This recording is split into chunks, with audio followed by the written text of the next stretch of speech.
செல்ல குழந்தையே, இன்று உன் அப்பன் நீயே மனம் இறங்கி இரக்கப்பட்டு இருந்தாலும் கூட உன் அப்பன் அதனை விட்டுவிட மாட்டேன். உன்னை கண்ணீர் சிந்த வைத்தவர்களுக்கு எப்படி ஒரு தண்டனை கிடைத்திருக்கின்றது என்று நான் சொன்னேன். ஆனால் நிச்சயமாக என் கண்ணீர் சிந்த வைத்தவர்கள் எல்லாம் அந்த நேரத்தில் உனக்கு பெரிதாக தோன்றுவது கிடையாது. அவர்களுக்கான தண்டனையை அவர்களை பார்க்கும் பொழுது உனக்கு ஐயோ பாவம் என்றுதான் உனக்கு தோன்றும். அப்பேற்பட்ட தண்டனையை இவர்களுக்கு கிடைத்து விட்டது. அதை என்னவென்று என் குழந்தை நீ தெரிந்து கொள்ள வேண்டிய நேரம் இது. என்ன தெரியுமா? எப்பொழுதுமே வாழ்க்கையில் பிரச்சனைகளும் கஷ்டங்களும் வரும் பொழுது நமக்கு இதை கொடுத்து விட்டு அவர்கள் நன்றாக இருக்கின்றார்கள் என்று எண்ணிக்கொண்டு இருக்கின்ற உனக்கு அவர்கள் எப்படி இருக்கின்றார்கள் என்பதை அறிந்து கொள்ள நிச்சயமாக ஆவலாக தானே இருக்கும். என் பிள்ளையே, தெய்வத்தை எதையும் கண்டு கொள்ளவில்லை, தெய்வம் நமக்கு எதையும் நடத்தவில்லையே என்று சொல்லி கொண்டிருக்கின்ற உனக்கு தெய்வம் எத்தனை பெரிய விஷயத்தை நடத்தி இருக்கின்றது என்பதை தெரிந்து கொள்ள வேண்டும். நீயே இறக்கப்படுகின்ற அளவிற்கு அவர்களுக்கு ஒரு தண்டனையை கிடைக்கும் என்றால் அந்த அளவிற்கு தெய்வம் அவர்களின் மீது தண்டனை கொடுத்திருக்கின்றது என்பதை நீ புரிந்து கொள்ள வேண்டும். என் பிள்ளையே, உன் அப்பன் உனக்கு என்றும் காவலாக துணையாக நின்று கொண்டிருப்பவன் என்பதை நீ நன்கு அறிந்த விஷயம். இருந்தாலும் என்னுடைய பிள்ளைகள் சிலருக்கு இந்த அப்பன் காணும் பொழுது எல்லாம் ஒரு சில சந்தேகம் வருகின்றது. அது என்ன தெரியுமா? வாழ்க்கையை அழிக்க சொன்னால் என்ன செய்தாலும் சரி, அது நல்ல விஷயமாக இருந்தால் இந்த அப்பன் ஏற்றுக்கொள்வான். ஒருவேளை அது தீய விஷயமாக இருந்தால் என் பிள்ளைகள் யாரும் என்னை சந்தேகிக்க மாட்டார்கள். இந்த அப்பன் அப்படி ஒரு காரியத்திற்கு ஒருபோதும் துணை போக மாட்டேன் என்பதை நீ புரிந்து கொள்ள வேண்டும். அப்பன் கண்களை உருட்டி முழிக்கின்ற நேரத்தில் என் பிள்ளை நீ என்ன நினைத்து விட்டாய்? உன் அப்பன் என்னை பார்க்கின்ற பார்வையிலேயே உன்னை ஆட்டி படைக்கின்ற துயரங்கள் எல்லாம் அழிந்து போகும். உன் வாழ்க்கையில் உனக்கு எதிரிகள் நிற்கின்ற துன்பங்கள் எல்லாம், எதிரிகள் நினைக்கின்ற பிரச்சனைகளை எல்லாம், செய்ய வேண்டும் என்று நினைக்கின்ற சூழ்ச்சிகளை எல்லாம் உன்னை விட்டு விலகி ஓட வைப்பேன். தேவையில்லாத பிரச்சனைகளை எல்லாம் உன் வாழ்க்கையில் இருந்து களைத்தெடுத்து உனக்கு நல்லதை நடத்தி கொடுப்பவன் உன் அப்பன் நான் அல்லவா? இப்பொழுது நான் சொல்வதை நீ கவனமாக கேட்க வேண்டும். நான் இருப்பதனால் நீ இந்த அளவு கஷ்டத்தோடு நின்று கொண்டிருக்கின்றாய். இல்லை என்றால் இந்த வாழ்க்கை உன்னை மிக பெரிய பெரிய பிரச்சனைகளுக்கு கஷ்டங்களிலும் மாட்டிக்கொள்ள வைத்திருக்கும் என்பதை நீ தெரிந்து கொள்ள வேண்டும். உன்னோடு இருந்து நான் உனக்கு கொடுக்கின்ற எல்லா விஷயங்களையும் நீ சரியாக தான் புரிந்து கொள்கின்றாய் என்றால் என் குழந்தையே, உன்னோடு நான் இருப்பதை நீ என்ன வேண்டிய தெரியுமா? அதன் பிறகு அவன் என்ன செய்கிறான் என்பதற்கு நீ பதிலை சொல்ல வேண்டும் என்று உன் கண்ணீர் சிந்த வைத்தவர் ஒருவரை முதலில் நீ யார் என்று சொல்கின்றேன். அதற்கு பிறகு தெய்வம் அவர்களுக்கு என்ன தண்டனை கொடுத்தது என்பதனை சொல்கின்றேன். என் குழந்தையே, சில காலமாகவே உன் வாழ்க்கையில் நடக்கின்ற விஷயங்கள் ஒவ்வொன்றுமே உன் மீதியாக பாதியாக அதிகமாக இருந்து கொண்டிருக்கின்றது. உன் சந்தோஷத்தில் மீதியாகவும் உன்னுடைய துன்பங்களில் பாதிக்கு மேலாகவும் இருந்து கொண்டிருக்கின்றது. கண்ணீரை கூட சிந்துவதற்கு உனக்கு மனதில்லை. எங்கே உடைந்து விடுவோமோ என்று, எங்கே நம் நம்பிக்கை இழந்து விடுவோமோ என்று சொல்லி கண்ணீர் சிந்துவதற்கு என் பிள்ளை ஒரு முறைக்கு பல முறை யோசித்து கொண்டு இருக்கின்றாய். அப்படி இருக்கும் பொழுது இந்த கண்ணீரை நீ சிந்தாமல் இருக்கின்ற நேரம் இந்த வாழ்க்கையில் உனக்கென என்ன இருக்கின்றது? இனிமேல் எல்லாவற்றையும் முடித்து கொண்டு நான் இந்த வாழ்க்கையை விட்டு ஒதுங்கி சென்று விடலாம் என்று நினைக்கும் பொழுது உனக்கு யார் ஒருவர் உன்னிடத்தில் வந்து நீ எடுத்த முடிவை சரியானதாக உனக்கு சரிப்பட்டு வராது என்று சொல்லி இந்த வாழ்க்கையை விட்டு உன்னை விலக சொன்னார்களே, உன்னை கண்ணீர் சிந்த வைத்தார்களே என்று அதனை தெரிந்து கொள்ள வேண்டும். எந்த முடிவையும் எடுப்பதற்கு முன்பாக என் குழந்தை அடுத்தவரிடத்தில் எப்பொழுதும் நீ அதனை கேட்கக்கூடாது. ஏனென்றால் உன்னை பார்த்து அவர்கள் பொறாமைப்பட்டு கொண்டிருக்கின்றார்கள். அவர்களிடத்திலேயே சென்று இதை செய்யலாமா, இதனை செய்து விடலாமா என்று நீ கேட்கும் பொழுது அவர்களுக்கு மேலும் மேலும் உன் மீது கோபம் வருகின்றது. என்னிடத்தில் வந்து நீ இவ்வாறெல்லாம் கேட்கின்றாயா, என்னை விட உயர்ந்த நிலையை நீ அடைந்து விடுவாயா என்று அவர்களிடத்தில் பொறாமைத்தனம் அதிகமாக இருக்கின்றது. எங்கே இதனை சொன்னவுடன் நீங்கள் செய்து விடுவீர்களோ என்று அதற்காக அவர்கள் உனக்கு இது சரிப்பட்டு விடாது என்று அவர்கள் சொல்லிவிடுகின்றார்கள். எங்கே நீ உடைந்து விடுவோமோ, எங்கே நம் நம்பிக்கை இழந்து விடுவோமோ என்று சொல்லி என் குழந்தை நீ பலவாறு யோசித்து கொண்டு இருக்கின்றாய். அப்படி யோசித்து கொண்டு இருக்கும் நேரத்தில்தான் உன் அப்பன் உனக்காக வந்திருக்கின்றேன். இந்த கண்ணீரை சிந்தாமல் இருக்கும் நேரம் இந்த வாழ்க்கையில் உனக்கே என்ன இருக்கின்றது?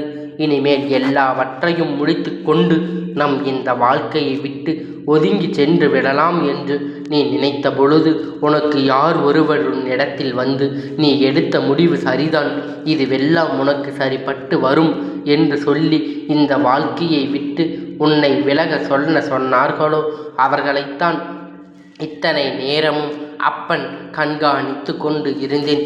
அவர்களுக்கு என்ன தண்டனையை கொடுக்க வேண்டும் என்று நினைத்து கொண்டு அந்த தண்டனையை அவர்களிடத்தில் வழங்கிவிட்டேன். என் குழந்தையே, அடுத்தவரிடம் நீ ஆலோசனை கேட்டதனால் என்னவோ அவர்கள் காட்டிய தவறான பாதையில் உன்னுடைய வாழ்க்கை பயணிக்க தொடங்கிவிட்டது. இந்த தவறான பாதையில் நீ பணிஞ்ச பொழுது உனக்கு வந்த கஷ்டங்களும் துன்பங்களும் உன்னை கண்ணீர் சிந்த வைத்தது. எங்கோ நாம் தவறாக செய்து விடுவோமோ என்று சொல்லி என் பிள்ளை வேதனைப்படுகின்ற அளவிற்கு இந்த வாழ்க்கை உனக்கு பெரிய பெரிய சோதனைகளை எல்லாம் கொடுத்ததல்லவா?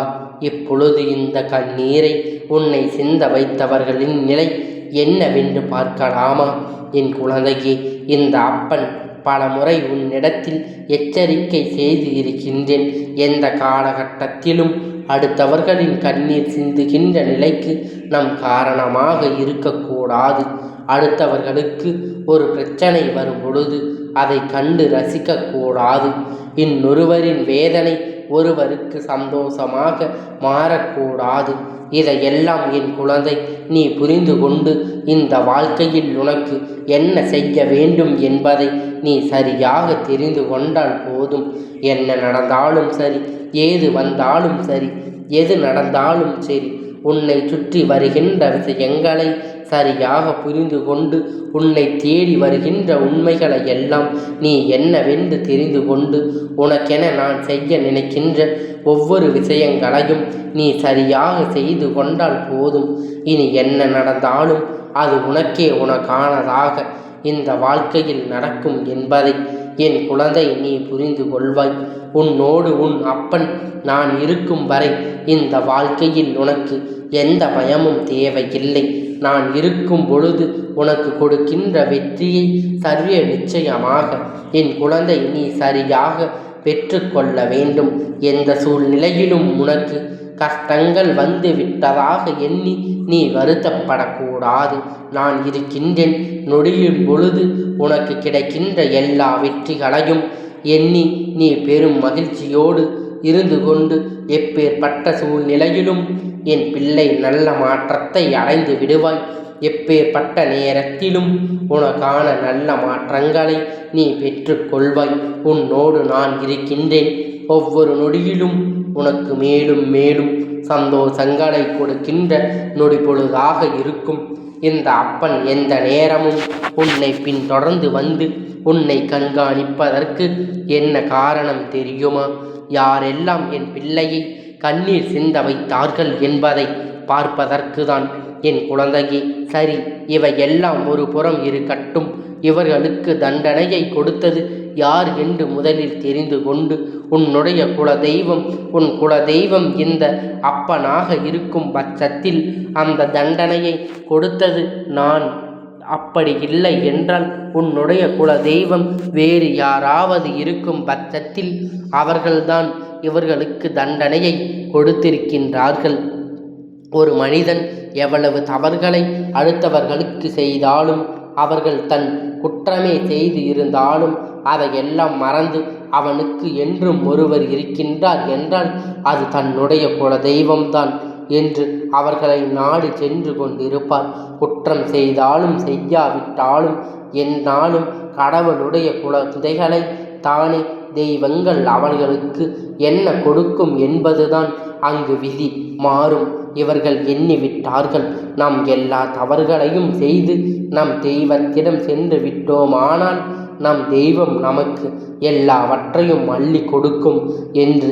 அதனால் இவர்களின் குலதெய்வம் இவர்களுக்கு இப்பொழுது கொடுக்கின்ற தண்டனையை என்னவென்று கேட்டால், என் பிள்ளையே, நிச்சயமாக நீயே கண் கலங்கித்தான் போவாய். உன்னுடைய வாழ்க்கையில் இவர்கள் ஏற்படுகின்ற நிலை பிரச்சனைகள் எல்லாமே இக்காலகட்டத்தில் நீ இந்த விஷயங்களில் இருந்து மீண்டு வந்துவிடக்கூடாது என்பதனை அடிப்படையாக கொண்டு எந்த நேரத்திலும் இந்த வாழ்க்கையை நீ உன் வருங்கால சந்ததிகளிடம் நிம்மதியாக இருந்துவிடக்கூடாது. எப்பொழுதும் அவர்கள் நடக்கின்ற விஷயங்கள் நான் சொல்கின்றேன், கவனமாக கேள். என் பிள்ளையே, குலதெய்வமானது அவர்களுக்கு கொடுக்கின்ற தண்டனை என்ன தெரியாமல் எந்த விஷயத்தை எல்லாம் அவர்கள் வாழ்க்கையில் அவர்கள் நடத்தக்கூடாது என்று நினைத்து அதை உனக்கு செய்ய நினைத்தார்களோ அது எல்லாம் இப்பொழுது அவர்களின் பக்கம் திரும்பப் போகின்றது. அது மட்டுமல்லாமல் அவர்களின் சந்ததியின் ஒருவருக்கு மிக பெரிய பிரச்சனை வரப்போகின்றது. அவர் சந்ததியில் இருக்கின்ற ஒருவர் வாழ்க்கையில் மிக பெரிய கஷ்டங்கள் எல்லாம் சந்திக்க கடைசியில் எல்லாவற்றையும் இழந்து நிற்கப் போகின்றார். என் பிள்ளையே, குலதெய்வமானது அவர்களுக்கு கொடுக்கின்ற தண்டனை என்ன தெரியுமா? எந்த விஷயத்தை எல்லாம் அவர்கள் வாழ்க்கையில் அவர்கள் நடத்த வேண்டும் என்று நினைத்தார்களோ அதை எல்லாமே அவர்கள் இப்பொழுது அனுபவித்து கொண்டு இருக்கப் போகிறார்கள். அவர்களுடைய பக்கத்தில் அது சென்று விட்டதை நீ புரிந்து கொள்ள வேண்டும். ஒருவருக்கு மிக பெரிய பிரச்சனை வரப்போகின்றது. அவர்கள் சந்ததியில் இருக்கின்ற ஒருவர் வாழ்க்கையில் மிக பெரிய பெரிய கஷ்டங்கள் எல்லாம் சந்தித்து கடைசியில் எல்லாவற்றையும் இழந்து நிற்கப் போகின்றார் என்று இந்த அப்பன் சொல்வது உண்மையானதுதான். இது மட்டும்தான் நான் சொன்னதற்கான காரணம் என்னவென்று நீ புரிந்து கொள்ள வேண்டும். உன்னை கண்ணீர் சிந்த வைத்தவர்களின் நிலையை நீ தெரிந்து கொள்ள வேண்டும். என் பிள்ளையே, குலதெய்வமானது இவர்களுக்கு கொடுத்த மிக பெரிய தண்டனை இதுதான் என்பதை நீ தெரிந்து கொள்ள வேண்டும். என் முன்னால் வைத்தாலும் சரி, எதை சொல்லி நீ என் முன்னால் நின்றாலும் சரி, என் பார்வை ஒருபோதும் உன் மீது படாது என்று குலதெய்வம் அவர்களுக்கு சொல்லிவிட்டது. இது அவர்களுக்கு தெரியாது. ஆனால் அவர்கள் இப்பொழுது தெரியாத ஆரம்பித்து விட்டது. எப்படி தெரியுமா? இவ்வளவு காலத்திற்கு முன்னாலும் அவர்கள் வாழ்க்கையில் நடந்த விஷயங்கள் இப்பொழுது அவர்களின் வாழ்க்கையில் நடந்து கொண்டிருக்கின்ற விஷயங்களும் பல மாற்றத்துக்குரியது. அவர்களால் என்னவென்று புரிந்து கொள்ள முடியவில்லை. என்னவோ தன் வாழ்க்கையில் நடக்கின்ற எதற்காக நாம் நினைத்தது எதுவும் நடக்கவில்லையே, நாம் எத்தனையோ முயற்சிகள் செய்தோமே, இருந்தாலும் எந்த காரியமும் சாதிக்க முடியவில்லையே, என்ன விஷயம் நடந்தாலும் நமக்கு எதுவாக ஒரு வகையில் கடைசி நேரத்தில் அது நல்லதைத்தானே என்னை நாடி கொண்டு இருக்கும். அப்படி இருக்கும் பொழுது இப்பொழுது இதுவெல்லாம் நடக்காமல் போனதற்கு என்ன காரணம் என்று சொல்லி என் குழந்தை அவர்கள் மீது வேதனையோடு நின்று கொண்டிருக்கின்றாய். அவர்களின் மனதில் ஓரோரத்தில் லேசாக ஏதோ ஒன்று தட்டுப்படுகின்றது. அது என்ன தெரியுமா? நம் செய்த பாவம். ஒருவேளை நம் அப்பன் நம்மை பார்த்து வில்லையோ, எதனால் நமக்கு மட்டும் நினைத்த காரியம் எதுவும் நடக்காமல் போயிருக்கின்றது என்று யோசிக்க தொடங்கி இருக்கிறார்கள். இவர்கள் யோசனைகள் 100க்கு 100 உண்மை. இவர்களின் நினைத்தது போல் இவர்கள் வாழ்க்கையில் எந்த ஒரு நல்ல விஷயங்களையும் நடக்காமல் இருக்கின்றது. இவர்களுக்கு தண்டனை கொடுத்தால் தானே இவர்களுக்கு வலிக்காது, இவர்களுக்கு வருத்தம் இல்லை. ஆனால் இவர்கள் சந்ததியினருக்கு துன்பத்தை கொடுக்கும் பொழுது இவர்கள் அதனை பார்த்து வேதனைப்படுவார்கள் அல்லவா? அதைத்தானே இப்பொழுது இந்த அப்பன் அவர்களுக்கு தண்டனையாக கொடுத்திருக்கின்றேன். அதனை பார்க்கும் பொழுது அவர்கள் தவறு செய்யக்கூடாது என்பதை உணர்ந்து விடுவார்கள். அப்படியாவது அவர்கள் செய்த தவறினை அவர்கள் உணர வேண்டும் என்பதற்காகத்தான் இப்படியெல்லாம் இந்த அப்பன் செய்திருக்கின்றேன். என் செல்ல குழந்தையை, உன்னை கண்ணீர் சிந்த வைத்ததற்கான தண்டனையை அவர்கள் பெற வேண்டும் அல்லவா? அதற்காகத்தான் இத்தனையும் இந்த அப்பன் செய்திருக்கின்றேன் என்பதை நீ புரிந்து கொள்வாய் என்பது எனக்கு தெரியும். என் செல்ல குழந்தையை ஒரு நாளும் துன்பத்தில் விட்டுவிட மாட்டேன். இந்த அப்பனுடைய ஆசீர்வாதத்தை பெற்ற குழந்தை அல்லவா நீ? அதனால் உன்னுடைய ஆசீர்வாதங்களை எப்பொழுதும் நீ பெற்றுக்கொண்டு என்னுடைய ஆசீர்வாதத்தோடு நீ எப்பொழுதும் மகிழ்ச்சியாக இருக்க வேண்டும்.